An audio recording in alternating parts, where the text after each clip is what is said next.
எல்லாருக்கும் வணக்கம். இன்னைக்கு நம்ம வீடியோவில் டீ கடை ஸ்டைலில் மொறு மொறுன்னு கோதுமை மாவு யூஸ் பண்ணி ஒரு ஹெல்த்தியான சமோசா எப்படி செய்யறதுன்னு பார்க்கலாம். ஃபஸ்ட்டு ஒரு பெரிய சைஸ் உருளைக்கிழங்கு எடுத்து தண்ணியில் நல்லா வேக வச்சு எடுத்துக்கலாம்.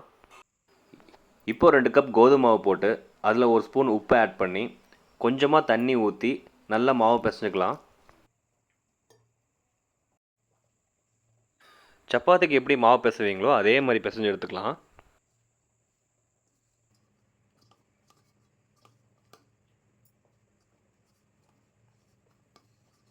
நீங்கள் இன்னும் நம்ம சேனலை சப்ஸ்கிரைப் பண்ணல அப்படின்னா மறக்காமல் சப்ஸ்கிரைப் பண்ணிடுங்க. இப்போ ஒரு ஸ்பூன் குக்கிங் ஆயில் ஆட் பண்ணி நல்லா பிசைஞ்சுக்கலாம்.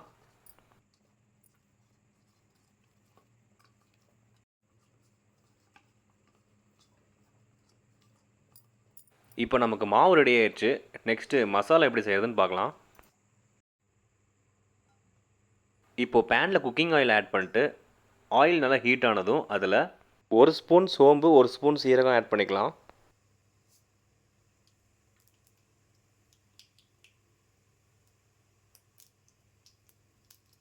ரெண்டும் பொரிஞ்சு வந்ததும் கட் பண்ணி வச்ச பெரிய வெங்காயத்தை அதில் ஆட் பண்ணி நல்லா ஃப்ரை பண்ணிக்கலாம்.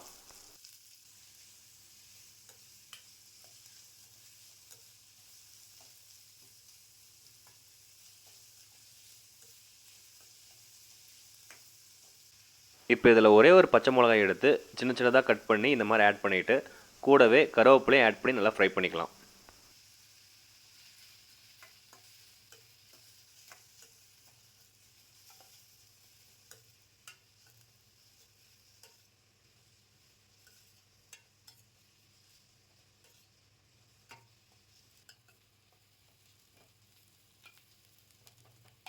இப்போ காரத்துக்கு தேவையான மிளகாத்தூள், மல்லித்தூள் ஆட் பண்ணிக்கலாம். கூடவே ஒரு ஸ்பூன் மஞ்சத்தூள், ஒரு ஸ்பூன் உப்பு போட்டு நல்லா ஃப்ரை பண்ணிக்கலாம்.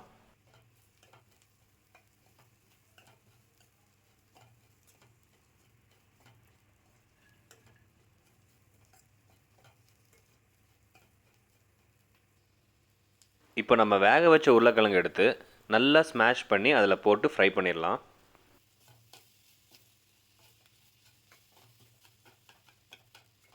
முக்கியமாக உருளைக்கிழங்கு நல்லா சாஃப்டாக இருக்கணும். கட்டி கட்டி இருந்துச்சு அப்படின்னா ஃப்ரை பண்ணும்போதே நல்லா உடச்சி விட்டு ஃப்ரை பண்ணிடலாம்.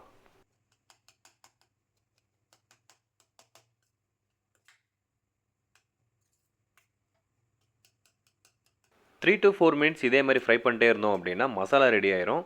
இப்போ அடுப்பை ஆஃப் பண்ணிட்டு மசாலாவை தனியாக எடுத்து வச்சிடலாம். இப்போது சமோசாவுக்கு ஷீட் எப்படி பண்ணுறதுன்னு பார்க்கலாம். சமோசாவுக்கு ஷீட் செய்கிற ப்ராசஸ் தான் கொஞ்சம் டைம் ஆகும். ஆனால் ஈஸியான ப்ராசஸ் தான், ஸ்கிப் பண்ணாமல் பாருங்கள்.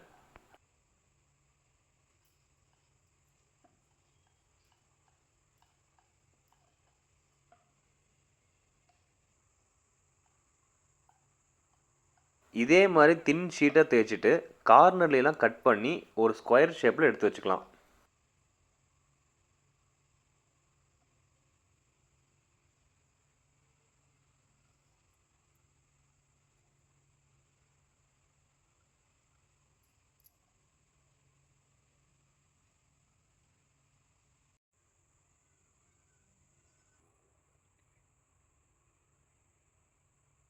இப்போ அடுப்பில் தோசைக்கல்லை வச்சு ஆயில் எதுவும் ஆட் பண்ணாமல் ஒரு 10 செகண்ட்ஸ் அதில் போட்டு எடுத்துக்கலாம். ஷீட்டு ரொம்ப ஹார்டாகவும் இருக்கக்கூடாது, ரொம்ப சாஃப்டாகவும் இருக்கக்கூடாது, ஃப்ளெக்சிபிளாக இருக்கணும். அதுக்கேற்ற மாதிரி கல்லை போட்டு எடுத்துக்கலாம்.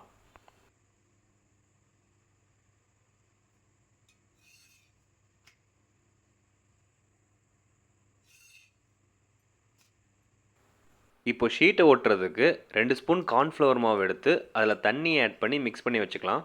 கார்ன்ஃப்ளவர் மாவு இல்லை அப்படின்னா மைதா மாவு கூட யூஸ் பண்ணிக்கலாம். இப்போ ஷீட் எடுத்து இந்த மாதிரி 3ஆக கட் பண்ணிக்கலாம்.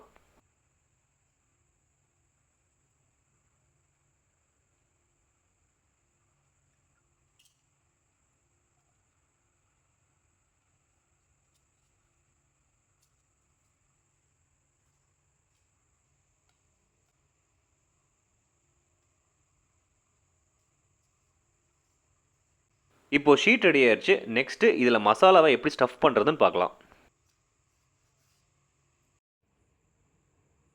ஒரு ஷீட் எடுத்து இந்த மாதிரி கிராஸாக மடித்து கோன் ஷேப்பில் எடுத்து வச்சுக்கலாம்.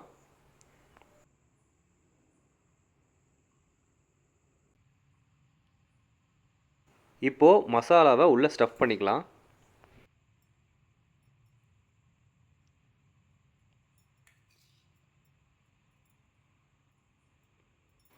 எக்ஸ்ட்ரா இருக்கிற ஷீட்டை இந்த மாதிரி கவர் பண்ணிக்கலாம். முக்கியமாக எட்ஜஸ் எல்லாம் நல்லா க்ளோஸாக இருக்கிற மாதிரி பார்த்துக்கோங்க.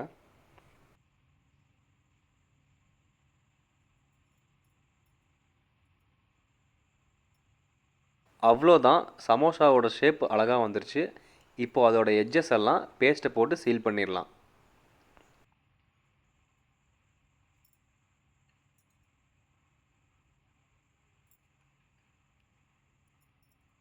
இதே மாதிரி எல்லா ஷீட்லேயும் மசாலா ஸ்டஃப் பண்ணி பேஸ்ட் போட்டு சீல் பண்ணி வச்சிடலாம்.